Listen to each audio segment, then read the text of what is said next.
NCP বাংলাদেশে নতুন বন্দোবস্তের রাজনীতির কথা বলে নতুন ভণ্ডবস্তের রাজনীতি করছে। এনসিপি জামাতের মস্তিষ্ক দ্বারা এই মুহূর্তে পরিচালিত হচ্ছেন। নাসিরউদ্দিন পাটোয়ারি যেভাবে রাজনৈতিক ভণ্ডামি শুরু করেছে, আর যদি সে কোথাও গিয়ে স্থানীয় জনপ্রতিনিধি তাদেরকে গালিগালাজ করে, তাহলে কিন্তু স্থানীয় নেতৃবৃন্দ এবং সংক্ষুব্ধ জনতা তাকে কিন্তু ওই এলাকা ছেড়ে আসতে দিবে না। বাংলাদেশের মাননীয় প্রধানমন্ত্রী তিনি অত্যন্ত আন্তরিক। তিনি বাংলাদেশে বিনয়ের সংস্কৃতি চালু করেছেন। তার কথাবার্তার মধ্যে আন্তরিকতা, মানুষকে মূল্যায়ন করা, এবং তিনি অত্যন্ত মূল্যবোধের রাজনীতি করছেন। সেখানে আমরা লক্ষ্য করছি যে আমাদের মাননীয় প্রধানমন্ত্রীকে টার্গেট করে তার সহধর্মিণী, এমনকি তার কন্যাকে টার্গেট করে নানান ধরনের বক্তব্য প্রদান করছে এনসিপির কতিপয় নেতৃবৃন্দ। এটি অত্যন্ত দুঃখজনক।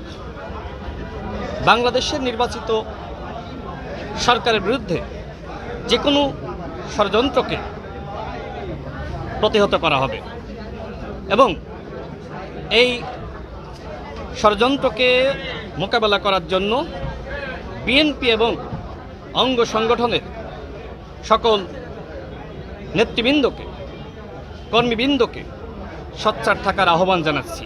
তবে আমি লক্ষ্য করছি যে গণ অভ্যুত্থানের পরে এনসিপির কতিপয় নেতৃবৃন্দ, বিশেষ করে নাসিরউদ্দিন পাটোয়ারি যেভাবে রাজনৈতিক ভণ্ডামি শুরু করেছে, আর যদি সে কোথাও গিয়ে স্থানীয় জনপ্রতিনিধি তাদেরকে বিষোদ্গার করে, গালিগালাজ করে, মানহানি করে, তাহলে কিন্তু স্থানীয় নেতৃবৃন্দ এবং সংক্ষুব্ধ জনতা তাকে কিন্তু ওই এলাকা ছেড়ে আসতে দিবে না।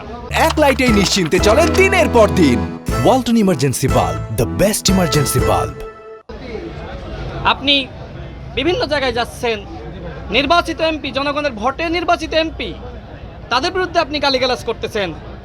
এইটা তো ভাই প্রশ্রয় দেওয়া যায় না। অনেক দেওয়া হয়েছে। আপনি মোটামুটি 50টি জায়গায় গিয়েছেন, কেউ কিছু বলে নাই, কিন্তু 51তম জায়গায় গিয়ে কেউ যে আপনাকে এই গালিগালাজের জন্য মোকাবেলা করবে না তার নিশ্চয়তা কি? আমরা কত সময় কন্ট্রোল করব বলেন? কতজনকে কন্ট্রোল করা যায়? কারণ একজন এমপিকে লাখ মানুষ ভোট দিয়েছে, হাজার হাজার মানুষ ভোট দিয়েছে। আমি না একটা অংশকে কন্ট্রোল করলাম, বাকিদেরকে কি করবেন? সিলেটে যে ধরনের ঘটনা ঘটেছে দেখেন, সেখানকার যে স্থানীয় এমপি অত্যন্ত জনপ্রিয়, তিনি কারাগারে থাকা অবস্থায় মেয়র নির্বাচিত হয়েছিলেন, তাকে আপনি গালিগালাজ করে ফিরে আসবেন আর সিলেটের জনতা সেটি মেনে নিবে? এটি তো হয় না। আমি বলতে চাই যে এনসিপির উচিত এই মুহূর্তে ইতিবাচক রাজনীতি করা। বাংলাদেশে তারা, হ্যাঁ, গণ অভ্যুত্থানে তাদের ভূমিকা আছে, কিন্তু আমি আগেই বলেছি যে কেউ মুক্তিযুদ্ধে ভূমিকা রেখেছেন, মুক্তিযোদ্ধা, আর এই জন্য তার পরবর্তী অপরাধ মাফ হয়ে যায় না। সুতরাং গণ অভ্যুত্থানে আপনি নেতৃত্ব দিয়েছেন, আপনি ভূমিকা রেখেছেন, এই জন্য পরবর্তীতে আপনি যে রাজনৈতিক অপসংস্কৃতি, আপনি যে রাজনৈতিক মাঠকে আপনি গালিগালাজের মাঠে আপনি তৈরি করেছেন, এইটার জন্য ভাই আপনার খেসারত দেওয়া লাগবে।